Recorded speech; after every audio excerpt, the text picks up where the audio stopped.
Coco Martin may papalit na artista sa Batang Quiapo. Mainit na usapan ngayon sa showbiz world ang balitang may papalitan daw na artista sa hit kapamilya teleseryeng FPJ's Batang Quiapo. Ayon sa mga insider, tila may inaayos na pagbabago sa cast ng programa.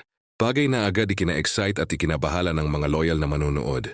Bagamat walang kumpirmasyon mula sa kampo ni Coco Martin, napag-alaman na isa sa mga dahilan ng naturang papagbabago ay ang pagpapalawak pa ng kwento ng serye.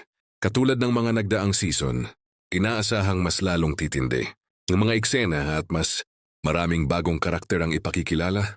Usap-usapan din na mismong si Coco ang pumipili ng mga bagong idadagdag pa sa cast upang mas lalong mapaganda ang takbo ng istorya.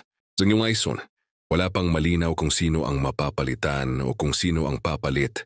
Ngunit lumalabas sa mga ulat na posibleng isa ito sa mga supporting characters na matagal ng bahagi ng programa.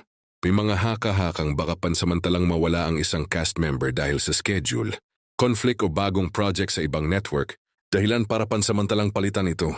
Samantala, nananatiling tahimik si Coco Martin sa issue at patuloy pa ring nakatutok sa pagdidirek at pag-arte sa nasabing teleserye. Sa mga nagdaang panayam, binigyang diin ng aktor na ang layunin nila ay mapanatili ang mataas na kalidad ng palabas at patuloy na bigyan ng inspirasyon ang mga manonood.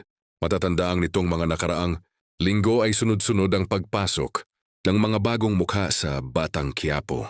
Kung totoo man na may papalitang artista, inaasahang malapit na itong kumpirmahin ng Dreamscape Entertainment o ng mismong ABS-CBN. Sa ngayon patuloy ang fans sa paghihintay at pananabik kung sino ang bagong karakter na muling magpapainit sa gabi ng mga kapamilya